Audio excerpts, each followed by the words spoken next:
আজকে আমি পুরো একটি জীবন নিয়ে কথা বলবো। কোনো নারী অথবা পুরুষের জীবন নয়, আমাদের লাইফের প্রত্যেকজনের একজনের এক একটা জীবন নিয়ে কথা বলবো।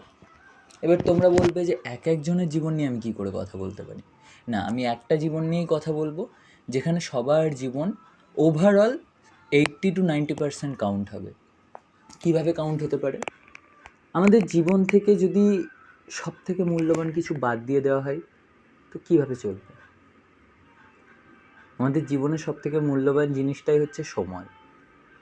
কারোর জীবন থেকে যদি আমি সময়টাই বাদ দিয়ে দিই, কেউ জন্ম নিল আর তার সময়টাকে আমি তুলে নিলাম, কেড়ে নিলাম, সে কী হবে? সে মারা যাবে। তার মানে সে তার জীবন থেকে তার মূল্যবান সম্পদ সময়টাকে হারিয়ে ফেলল। তো প্রত্যেকের লাইফের এই একটা মূল্যবান জিনিস হচ্ছে সময়।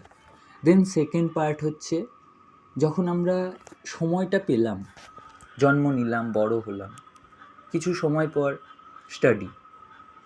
অবশ্যই জীবনে পড়াশোনা প্রত্যেকেরই প্রয়োজন, কিন্তু পড়া, লেখা পড়া এইগুলোর থেকেও বড় কথা, এগুলোর প্রত্যেকটা আলাদা আলাদা মিনিং আছে, যেগুলো অন্য ভিডিওতে আমি কথা বলবো। কিন্তু এই প্রত্যেকের মিনিংয়ের থেকেও বড় কথা হচ্ছে, এইগুলোর থেকেও বড় কথা হচ্ছে যে সেলফ স্টাডি। তুমি বই থেকে কি পড়ছো, তুমি সমাজ থেকে কি শিখছো, এগুলোর থেকে বেশি তুমি নিজের থেকে কি শিখছো, তোমার শেখার আকাঙ্ক্ষা, চেষ্টা কতটা বেশি নিজে থেকে, সেটা হচ্ছে সবার আগে। আর এর থেকেও বড় কথা হচ্ছে তুমি যদি তুমি মার্কেটকে ভিজিট করো, যদি তুমি সমাজটাকে দেখো, যদি তুমি সোসাইটিটাকে দেখো, তাহলে তুমি জানতে পারবে যে এই সমস্ত কিছু আমাদের যা যা আমরা শিখছি, এই সমস্ত কিছুই এই সমাজে, এই সোসাইটিতে, এই মার্কেটে অলওয়েজ সবসময় রেডি আছে আমাদেরকে দেখানোর জন্য। আমাদের পরিবেশ থেকে আমরা যা শিখতে পারি, আমাদের বই থেকে আমরা পারি না। তো কিছু বয়স পরে আমাদের শিক্ষা। আমি ডিটেলে কথা বললে এই ভিডিওটা অনেক বড় হয়ে যাবে, আর এমন ভিডিও কেউ দেখতেই চাইবে না যেই ভিডিও শেষই হয় না, ইনফিনিটি টাইম পর্যন্ত যেই ভিডিও চলতে থাকবে। তো আমি জাস্ট উপর ছুঁয়ে যাব, এবং তোমরা কমেন্ট করো যেই পার্টটার উপরে তোমরা বিস্তারিত ভিডিও চাও, আমরা সেই পার্টটার উপর আমি চেষ্টা করব যে তোমাদেরকে বিস্তারিত জানানো। তারপরে এই শিক্ষার পরে আলটিমেট আমরা শিক্ষা নিয়ে কী করি? আলটিমেট আমরা শিক্ষা নিয়ে বেঁচে থাকার রাস্তা খুঁজি। আমরা চেষ্টা করি যে আমরা যেন এই শিক্ষাটা কাজে লাগিয়ে আমাদের এই জ্ঞান, গম্য বুদ্ধি, সাধারণ জ্ঞান যাই বলো না কেন, এগুলো কাজে লাগিয়ে যেন আমরা আমাদের লাইফে, আমাদের কেরিয়ারে, আমাদের ফিউচারে আমরা যেন কিছু করতে পারি, কিছু করে যেন আমরা সারভাইভ করতে পারি, বেঁচে থাকতে পারি। দেখো, বেঁচে থাকার অনেক উপায় আছে, সহজ আছে, কঠিন আছে, অনেক কঠিন আছে, মুশকিল আছে, না বেঁচে থাকারও উপায় আছে। ঠিক তেমনই বেঁচে থাকাটা খুব যেমন সহজ, ঠিক তেমনই খুব কঠিন, আবার মিডিয়াম। কারোর জন্য কেউ সহজটাকে খুঁজে নেয়, কেউ কঠিনটাকে খুঁজে নেয়, কেউ মিডিয়ামে চলতে থাকে। আমি বলবো, সহজ, মিডিয়াম, কঠিন কোনোটাকেই বেছো না, নিজেকে বাছো। কীভাবে নিজেকে বাছবে? নিজেকে বাছার জন্য নিজেকে চিনতে হয়, নিজেকে জানতে হয়, নিজেকে জানতে হবে ফার্স্টে। আমি কে, আমি কি পারি, কিভাবে পারবো, কিভাবে আমি করলে পরে সেই জিনিসটা খুব ভালো হবে, কিভাবে করলে পরে জিনিসটা হবে, কিভাবে করলে পরে জিনিসটা না হওয়ার থেকে হওয়া ভালো। নাই মামার থেকে তো কানা মামা ভালো, তাই না? তো সারভাইভ অনেকভাবে করা যায়। সেক্ষেত্রে বিভিন্ন পার্ট উঠে আসছে। একটা একটা করে সিঁড়ি যখন উঠবে তখন অতটা কষ্ট হবে না। যদি জাম্প করতে চাও না, একবার পা পিছলালে নিচে পড়ে যাবে। সো সারভাইভটা আস্তে আস্তে করতে শেখো, নিজের জ্ঞান, গম্য, নিজের বুদ্ধি, এগুলোকে কাজে লাগাও।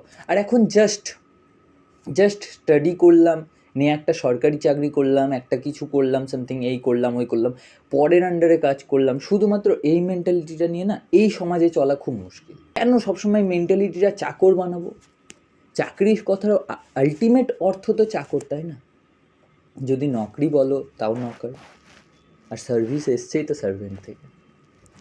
তো আলটিমেট ভাবো যে আমি নিজে কিছু ক্রিয়েট করব, আমি নিজে কিছু এমন তৈরি করব যেটা এই পৃথিবীর আর 10টা মানুষের মাথায় এসছে, কিন্তু আমি যেই প্রসেসে সেই জিনিসটা করেছি সেই প্রসেসটা আর কারোর মাথায় আসেনি। কারণ এমন কিছু হতেই পারে না যেটা এখনো পর্যন্ত তৈরি হয়নি। হ্যাঁ, হতে পারে, অনেক কিছুই এমন আছে, আমি বলছি না, কিন্তু এমন অনেক কিছু আছে যেগুলো মানুষ একটা অন্যভাবে করছে, তুমি সেটাকে অন্যভাবে আলাদা নজরিয়া থেকে নিজের দৃষ্টিভঙ্গি দিয়ে তুমি সেটাকে এমনভাবে প্রেজেন্ট করলে, মানুষের সামনে রিপ্রেজেন্ট করলে, যে সেই জিনিসটা, এত সুন্দর আইডিয়াটা ৮-১০টা মানুষের মধ্যে আসেনি। আর এটার জন্য কি লাগবে না, তো সেই পূর্বের অভিজ্ঞতা, সেই মার্কেট ভিজিটিং, সেই আমি মার্কেট ভিজিট করতে বলা মানে এটা নয় যে মার্কেট ভিজিট করো, তুমি ঘুরে বেড়াও মার্কেটে, না, তোমাকে ঘুরে বেড়ানোর দরকার নেই, তুমি মার্কেটটাকে দেখো, মার্কেট থেকে শেখো, সেই সমাজকে দেখা, সেই সোসাইটিকে ফলো করা। যদি কোনো রুলকে তুমি ব্রেক করতে চাও, যদি তোমার কোনো রুল পছন্দ না হয়, তাহলে সেই রুলটাকে মানো, সেই রুলটার একদম আলটিমেট স্টেটে যেখানে তুমি সেই রুলটাকে পরিবর্তন করতে পারবে, সেই রুল স্টেটে যাও, দেন সেই রুলটাকে ব্রেক করে দাও। তো এরপরে এটা একটা খুব বড় জিনিস, যেটা হচ্ছে আমাদের কেরিয়ার। আমি লাইফে দুটো কথা বলি যেটা সবসময় নিজে এইখান থেকে নেওয়া উচিত, এই জায়গাটা থেকে, এই দুটো সিদ্ধান্ত।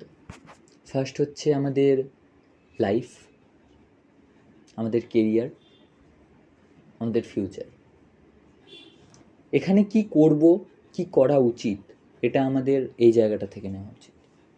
এবং আমাদের লাইফ পার্টনার বা আমাদের সাথে কে থাকবে, এই দুটো জিনিস, এই দুটো সিদ্ধান্ত সবসময় আমাদের নিজেদের নেওয়া উচিত।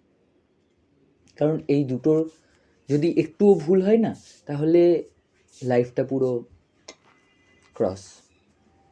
সো এই দুটো সবসময় নিজে করো।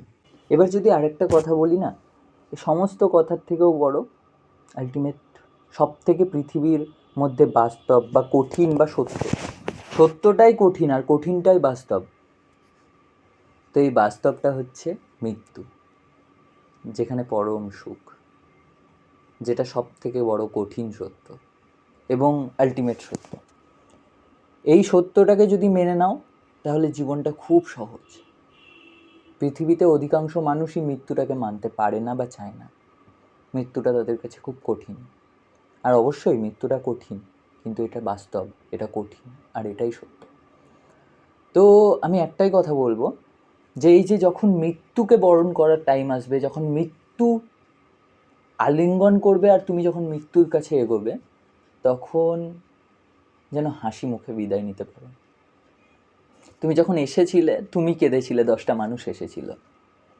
তুমি যখন এই পৃথিবীতে প্রথম পৃথিবীর আলো দেখলে, মা বাবার মুখ দেখলে, হয়তো ওই সময়টা যখন তুমি বেরালে মায়ের পেট থেকে, তখন কিন্তু চোখও ফোটে না অত ভালোভাবে যে তুমি দেখতে পাবে। কিন্তু তখন তুমি কেঁদেছিলে যখন তুমি মায়ের পেট থেকে গর্ভপাত করলো, যখন মা, আর বাকি সবাই হেসেছিল। তুমি যখন যাবে, তখন যেন তুমি হাসো, তুমি যেন হাসতে পারো, বাকি সবাই যেন কাঁদে। ইস, এটাই হচ্ছে পরম সুখ, এটাই হচ্ছে পরম শান্তি। নমস্কার, টাটা।